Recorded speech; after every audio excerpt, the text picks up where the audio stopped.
Te salut, draga mea, și bine ai venit! Eu sunt Alexandra Ilie, sunt hairstylist în Sibiu, antreprenor, mamă, soție, prietenă, soră, multe roluri sunt în viața mea, așa cum și tu ai în viața ta. Dar cel mai important rol pe care și eu și tu îl avem este acela de a fi noi înșine.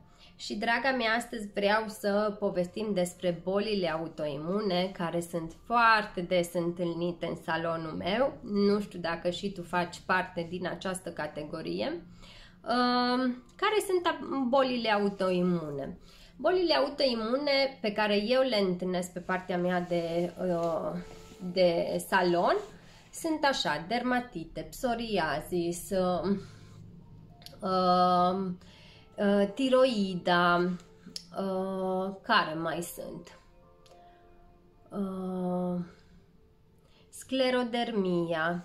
Sunt foarte multe boli, încă nici nu cred că le cunoaștem chiar pe toate. Și aș vrea să-ți povestesc care e cauza lor emoțională, pentru că, așa cum bine știi, de fapt, orice boală care în viața noastră apare din cauza unui conflict emoțional pe care îl avem și pe care încă noi nu l-am conștientizat. În momentul în care noi conștientizăm această afecțiune din punct de vedere emoțional, ai să vezi că vindecarea ta este mult, mult mai rapidă. Pare simplu, nu-i așa?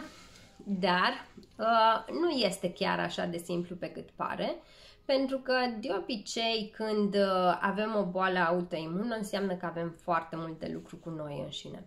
Și îți spun acest lucru din propria mea experiență, pentru că anul trecut am avut și eu o boală autoimună și încă o mai am, chiar dacă lucrez la ea să o tratez. Anul trecut, înainte de vară, am descoperit niște mici pete maronii pe mine, niște pete care arătau ca niște arsuri. Deși nu stătusem la soare, deși nu mersesem la solar, nu făcusem absolut nimic, m-am trezit cu aceste pete care începuseră de la buric inițial, după care s-au extins pe abdomen și apăreau ca niște beșicuțe așa, care la un moment dat pielea din centru se ducea și rămânea un contur foarte bine delimitat, mai roșiatic, și care mă mânca. Alte senzații nu aveam, doar partea inestetică, care să zic, apărea, pentru că după aceea se maroneau și rămâneau pe piele, nu dispăreau de nicio culoare. Am stat eu ceva timp, după care am decis să mă duc la un doctor să mă consulte ca să-mi pună un diagnostic clar.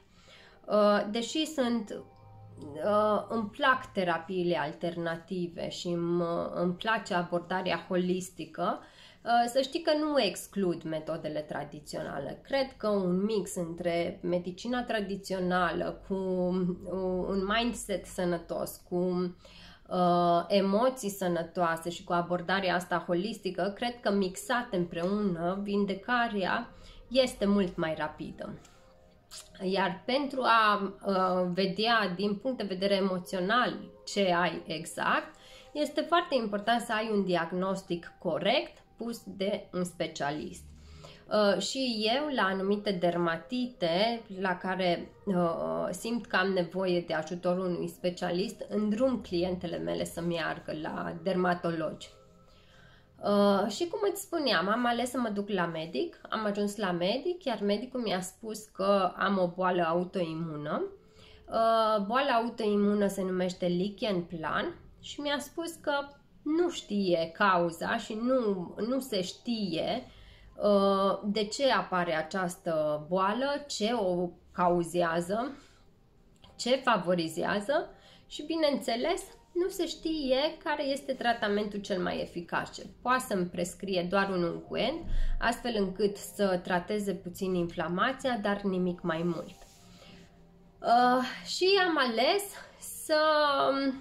am ales să merg pe mâna lui. Mi-am luat unguentul, care era un unguent bazat pe cortizon, și care trebuia să le aplic dimineața și seara timp de vreo 3 luni sau 6 luni de zile. Nu am putut să fiu foarte constantă în aplicarea acestui tratament, pentru că în momentul în care aplicam această cremă simțeam mâncărimi și mai puternice și am zis, măi, trebuie să îmi ascult corpul și trebuie să văd exact ce merge și ce nu merge pe pielea mea. N-am fost dintotdeauna așa și nu prea reușeam să-mi ascult instinctul, dar am decis ca să merg pe mâna mea și să am încredere în mine că ceea ce fac va fi bine. Plus de asta, era momentul oportun să încerc să rezolv această problemă și să văd ce se întâmplă în momentul în care eu pe partea emoțională mă echilibrez și dacă această problemă dispare. După câteva luni de zile de la acest lucru, am întâlnit programul Andrei Raicu, programul de feminitate, și m-am înscris la el și am aplicat la țanc, pentru că acolo am învățat foarte mult despre încrederea de sine, despre iubirea de sine, despre acceptare, despre îmbrățișarea propriei persoane și exact aici vreau să ajung în discuția noastră. Bolile autoimune, majoritatea vin din cauza că noi suntem cei mai mari critici ai noștri. Ne blamăm, ne autocriticăm, ne judecăm, vorbim atât de urât și de răutăcios cu noi înșine, încât nici nu ne dăm seama cât de neiertătoare suntem. Și pentru că noi singure ne blamăm și ne criticăm, aceste boli cam asta au la bază. Și asta îți transmit, de fapt, că e momentul să te oprești, că e momentul să te accepti, că e momentul să te ierți, că e momentul să fii blândă cu tine, să te îmbrățișezi ca atunci când ai îmbrățișa un copilaș și îi spune că nu faci nimic greșit și e ok să mai greșești din când în când. Din orice pas avem câte ceva de învățat. În cazul clientelor mele care încalcă pragul, dermatita e cel mai des întâlnit. E cea mai des întâlnită afecțiune și majoritatea persoanelor care suferă de această afecțiune au tendința să fie foarte iritate, foarte frustrate, foarte furioase, deși reprim acest lucru și când le întâlnești și faci cunoștință cu ele, nu-ți dai seama. Dar vorbind și discutând mai mult, poți să sesizezi că, de fapt, în spatele lor sunt foarte multe neliniști, să zic așa, și nesiguranțe și foarte multă lipsă de încredere și de stimă de sine. Pe partea de tiroidă avem niște persoane foarte anxioase, care își fac foarte multe griji, care tot așa vor să se ridice la așteptările tuturor, așteptările lor fiind lăsate pe ultimul plan. Așadar, draga mea, îți spun din propria mea experiență că și eu m-am autocriticat, m-am judecat, m-am blamat, m-am blamat că n-am fost suficient de responsabilă, m-am blamat că n-am fost suficient de deșteaptă și de isteață să-mi gândesc problemele financiare din business și să le prevăd cu mult înainte de a se întâmpla. M-am blamat că nu am fost la înălțimea așteptărilor clientelor mele în unele situații. Am avut foarte multe lucruri de bifat acolo ca și când nu le fac bine. Și toate astea nu m-au dus decât într-un singur punct. În acela de a-mi transmite corpul meu, hello, e timpul să te oprești, că direcția în care te duci nu e bună deloc pentru tine. Și dacă dăm ignor la acest mic pas pe care corpul nostru ne-l transmite, fi sigură că se va accentua și o să-l bagi în seamă în momentul în care se agravează mai tare. Așadar, nu e de ignorat ceea ce corpul tău îți transmite acum. Și dacă ai o mică afecțiune, ia-o preventiv de la începutul începuturilor. Află ce emoții se ascund în spatele afecțiunii tale, pentru că dacă acum conștientizezi acest lucru cu metodele pe care le avem, cu informațiile pe care le avem acum și cu setarea ta pe un mindset bun și pe niște emoții constructive, nu destructive, cu siguranță vei rezolva problema din timp. De tine depinde chestia asta și eu de asta și fac acest episod și dau conținutul ăsta pentru că mi-am propus ca 13.000 de femei să le ajut în modul cel mai bun posibil. Că e păr, că e informație, că e dezvoltare personală, ce știu împărtășesc cu tine ca tu să ai o viață armonioasă și frumoasă exact cum meriți. Așadar, draga mea, nu e suficient să avem un șampon potrivit și o mască potrivită. Nu e suficient să mergem la cel mai bun hairstylist și să mergem la cel mai bun dermatolog și să facem toate lucrurile astea din exterior. Este și o muncă interioară, mai ales la bolile autoimune. Ai nevoie de un program prin care să te accepti, prin care să înveți să te iubești, prin care să înveți că e ok să nu fii cea mai perfectă ființă de pe pământul ăsta, că e normal să greșești și nu se întâmplă nimic atât de grav pe cât ți-ai imaginat că se întâmplă. Și în momentul în care eu am făcut lucrul ăsta, în momentul în care, după programul Andrei Raicu, am învățat să fiu mai blândă cu mine, să mă las vulnerabilă, să nu mai fiu tot timpul în control și să fiu așa ahtiată după 1000 de planuri de rezervă și 1000 de gânduri și de critici și că trebuie să mă ridic la înălțimea tuturor, când am învățat să o las mai moale și m-am privit în oglindă cu iubire și mi-am spus: băi, arăți bine azi, ai cearcă-ne, da, e ok, mâine te odihnești mai mult, o să mănânci mai sănătos, o să bei mai multă apă și ai să vezi o schimbare fantastică. Când toate lucrurile astea față de tine le faci cu blândețea și cu iubirea necondiționată pe care le faci pentru copilul tău, eu te asigur că este un pas mărunt, dar sigur către vindecarea ta. Dar dacă tu te menții constantă pe această cale, cu siguranță o să simți niște îmbunătățiri fantastice. Și hai să-ți spun cum am rezolvat varianta mea, cum a fost soluția mea la boala mea autoimună, care acum nici nu se mai vede. Sunt convinsă că în momentul în care voi începe iarăși cu autocritică și cu blamare și cu judecare și cu 1000 de gânduri de ce n-am făcut bine și de ce nu am gândit lucrurile astea de 1000 de ori mai bine înainte, cu siguranță o să-mi apară ca să-mi reamintească: băi, ai uitat iarăși calea pe care trebuie să mergi, știi? Cum am făcut și ce am făcut?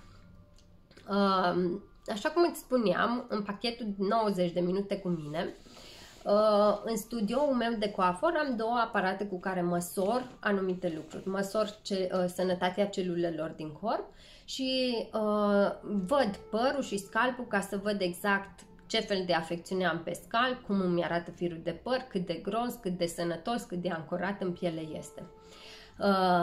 Dar, așa cum îți mai spuneam, există și un chestionar pe care îl fac cu clientele și cu mine, bineînțeles când am o problemă, în care am 2 cărți la care apelez și mă duc din aproape în aproape în funcție de afecțiunile și zonele în care există acele afecțiuni, ca să creez o imagine de ansamblu asupra emoțiilor care ne guvernează.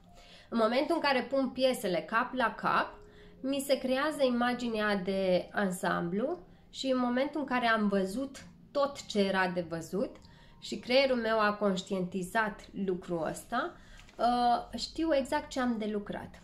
Așadar, în momentul în care mie mi-a apărut boala autoimună, am știut, m-am dus la boli autoimune, am căutat, mi-am răspuns, am descoperit ceea ce mi se potrivește, ceea ce nu mi se potrivește, ceea ce mi se potrivește întotdeauna îmi scriu într-o agendă sau într-un caiet, pentru că dacă scrii, creierul tău conștientizează altcumva acea problemă. Știe exact că, bă, e a ta și da, așa este. Ce se întâmplă în momentul în care ai conștientizat? Când am conștientizat că am o boală autoimună și știam că ține de autocritică și știam pe ce m-am judecat și pe ce m-am blamat așa de mult, m-am oprit și am zis ok, trebuie să-mi găsesc lucrurile care le fac bine și pentru care mă mândresc și pentru care îmi vine să mă pup în oglindă să zic, bă, ce treabă bună ai făcut. Așadar, asta am și făcut. Am încercat să mă uit în oglindă fără machiaj, să mă văd cât de mult mă accept, cât de mult nu mă accept. Dacă am simțit că nu m-am acceptat suficient, atunci am căutat acele activități prin care să mă simt bine cu mine și în momentul în care trec pe lângă oglindă să-mi placă de mine și să simt nevoia să stau mai mult în oglindă și să mă admir. Și găsind acele mici lucruri și activități pentru care zic, bă, fii atent ce postare faină am făcut, ce idee bună am avut cu chestia asta, ce fain mi-a ieșit lucrarea asta la o clientă, ce fain mi-a ieșit unsoarea asta, ce fain mi-a ieșit șuvițele sau ceea ce am făcut în jobul meu. În momentul în care am făcut chestia asta și mi-am tot dat câte un pic de iubire azi, câte un pic de iubire mâine, stima mea și încrederea mea au crescut încet, încet. În momentul în care mi-am dat voie să și greșesc și să zic, bă, sunt un singur om, nu sunt perfectă și nu voi putea fi perfectă vreodată. Tind către perfecțiune și da, încerc să fiu cea mai profi posibilă de pe piață, dar o să am și momente în care o să eșuez și o să fac lucrurile poate greșit. That's it. E ok. E ok să greșești, nu se întâmplă nimic grav și hai să acceptăm și partea asta că nu voi putea întotdeauna să fac lucrurile perfect. Și am citit foarte multe cărți despre iubirea de sine, despre încrederea de sine. De asta și lucrez în domeniul ăsta, pentru a oferi chestia asta clientelor mele care știu că au nevoie și știu că avem nevoie să fim noi, fundația noastră, cea mai bună pentru a construi un viitor frumos, pentru a construi o familie frumoasă, pentru a construi o carieră frumoasă, pentru a construi o comunitate în jurul nostru frumoasă. Dar asta poți să o faci doar dacă tu ești în armonie cu tine. Dacă ești la miles away from there, nicio șansă să faci acest lucru. Și crede-mă că cu recunoștința e magică. Recunoștința dimineața îți schimbă întreaga atitudine. Când tu te simți bucuros și vibrează tot corpul tău de bucurie și de fericire, o să găsești și acele motive pentru care să fii mulțumită de tine și să-ți acorzi ție iubire. Iar când vei face chestia asta, toată boala ta autoimună o să vezi că o să se diminueze încetul cu încetul. Iar când va dispărea, în cazul meu e foarte ușor pentru că fiind afecțiunea pe piele pot să văd cu ochii mei cum dispare de la o zi la alta. În cazul tău cu o boală autoimună cum ar fi tiroida poate e puțin mai greu pentru că trebuie să faci analize odată la ceva timp. Dar cu siguranță o să simți pe starea ta de spirit că ai altă energie, că ai alt vibe, că ești mult mai odihnită, că simți că poți să faci mult mai multe, că nu mai ai atâtea gânduri negre, nu știu. Trebuie tot timpul să-ți măsori. Dacă nu știi cum să faci lucrurile astea, hai pe consultanță 1-la-1 online cu mine, înscrie-te pe lista de așteptare și cu drag te ajut să faci curățenia și să identifici aceste lucruri, pentru că și eu le-am făcut cu mine și știu exact care este calea. Așadar, draga mea, dacă ai o boală autoimună, nu o ignora, ia pas cu pas și vezi ce îți transmite corpul tău din punct de vedere emoțional. Nu elimina cauzele tradiționale, dar găsește și caută și alternative de terapie alternativă sau terapii holistice. Acum sunt atâtea încât ai la ce să apelezi. Iar dacă pe partea ta de păr vezi că îți cade foarte mult, întotdeauna să știi că corpul tău este supus la un stres sau a fost supus la un stres cu 3 luni de zile înainte. Dacă acum îți cade părul, gândește-te cu 3 luni de zile înainte ce s-a întâmplat, ce fel de activități ai avut, ce fel de emoții ai avut, ce fel de gânduri ai avut și o să știi exact ce a condus la chestia asta. Dacă știm tiparul, știm și cum să-l rezolvăm. Sper să-ți fie de folos această informație, să ai o zi magică și ascultă-ți corpul că îți spune foarte bine ce are de zis. Te pup, o zi magică!